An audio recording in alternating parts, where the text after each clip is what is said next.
Hello everybody, welcome back to Cinema Savvy. It is myself, George, bringing you a brand new review. And today I'm going to be reviewing the new documentary, Music by John Williams, which is going to be releasing on Disney Plus this Friday, the 1st of November, and just had its premiere at the AFI Festival. And I've been very lucky to see a screener of this today. So I'm going to be giving my thoughts on the documentary, and probably with that, naturally, some glowing thoughts on John Williams himself as a composer. But before I start talking about the film and what I thought of it, I do want to hear from you guys at home, so please do comment if you've seen this documentary, your thoughts on it, what you enjoyed about it, was there anything you didn't like. I do want to know what people think of this, if they think it missed anything or it didn't go into certain parts of his career.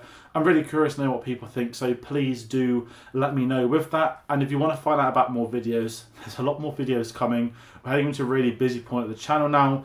We've got a review coming tomorrow for the Superman and Christopher Reeve story. We've got Mount Rushmore every Tuesday. We've got new releases popping up all over the place. So the best way to find out about videos is getting us on our social medias, Facebook, Letterboxd, Instagram, Twitter. All of those you can find on our linktree.com/cinemasavvy2, because we're also uploading a lot of shorts now, those that do appreciate the shorter videos, which is more bite-sized pieces. So that's rounding out the intro.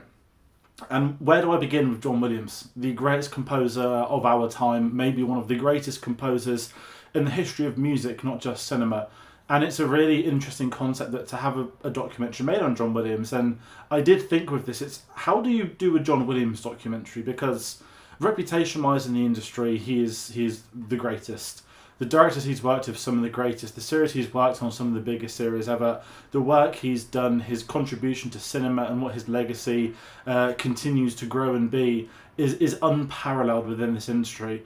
And I just wondered, how will you get a John Williams documentary? And where this film really works, if I'm going to go into this, is actually by focusing on not only his work he's done, as you'd expect with a documentary, but getting the balance right with his contributors, the people he's worked with, his family lifestyle, because for all intents and purposes, John Williams is kind of enigmatic. I didn't know too much about his personal life, him growing up. I don't think it's been an autobiography as such, and if there has been, it's probably out of date given all the films he's done since that time. But it's a really interesting figure that, yeah, I know his music, I know his films, but I don't really know too much about him. And I think the documentary does a really, really good thing, in a 100-minute runtime as well, that it's able to go into his personal life alongside his, obviously, contribution to the film industry, and actually his early interest in music, beginning in jazz and whatnot. And I thought it blended those really well, because it would have been too easy to have just had a documentary of every director coming on saying, you know what, he's the best composer ever, because we kind of know that. And it does do that at points, and there's nothing wrong with it, because a documentary, when the subject is John Williams, it is going to have that conversation. It's not going to bring on someone for the sake of it saying, oh, I thought this about him, especially when it's being done under Lucasfilm as well. Although I will say Chris Martin's featured a lot in this, which really caught me off guard. I don't know if someone can tell me a correlation between Coldplay and John Williams, but the Chris Martin stuff was very strange for me, if I'm really honest. But away from that, of course, we've got our Spielbergs, we've got our George Lucases, we've got Kathleen Kennedy, we've got Ron Howard, we've got Thomas Newman. We have an incredible amount of industry talent that contributed to this. Alongside that, we get a lot from his family as well.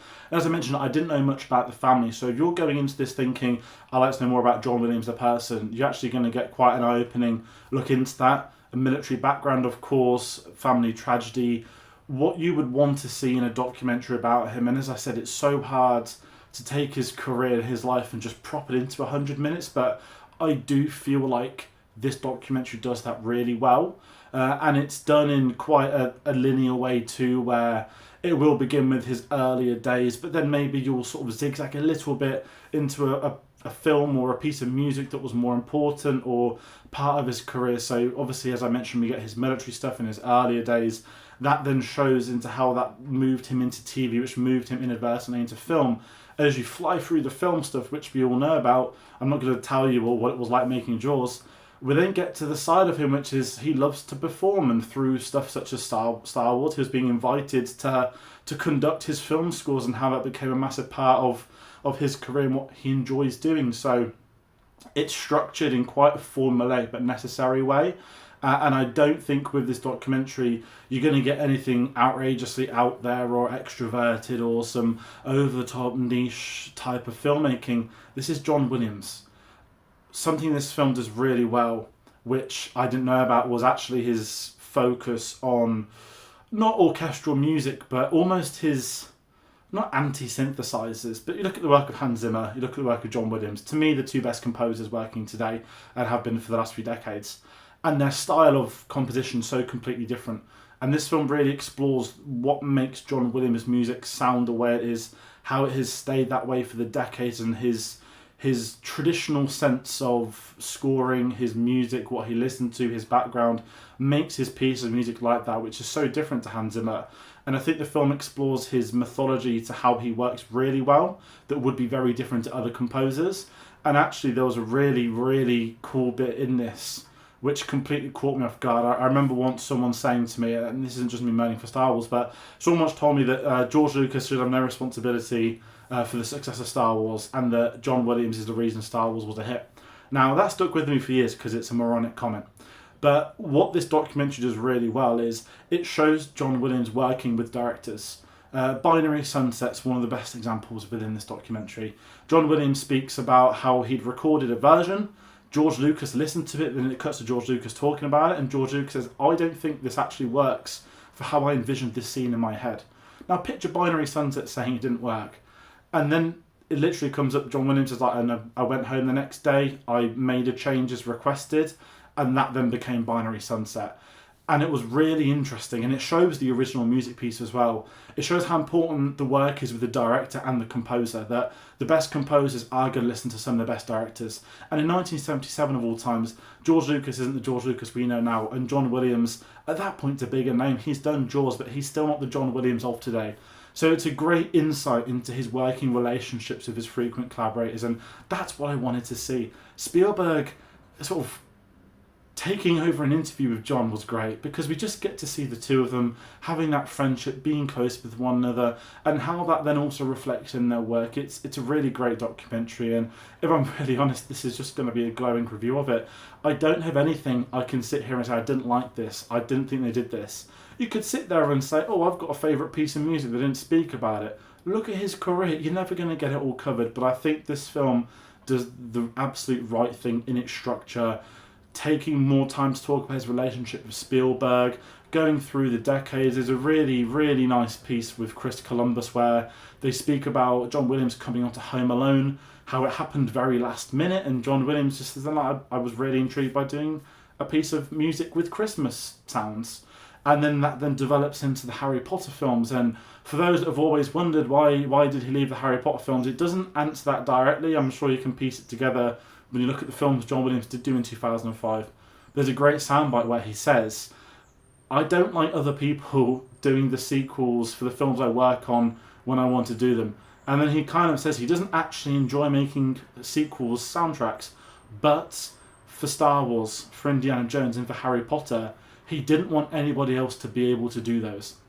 And I thought that was a really interesting way to get him to look into that relationship a bit more with his films, and how he's took on obviously such incredible work within those, and how he altered his music film to film. So it's a really eye-opening documentary. For me, that isn't a conductor, that isn't a composer, that can only dream of being able to be as talented as some of these, it's really insightful.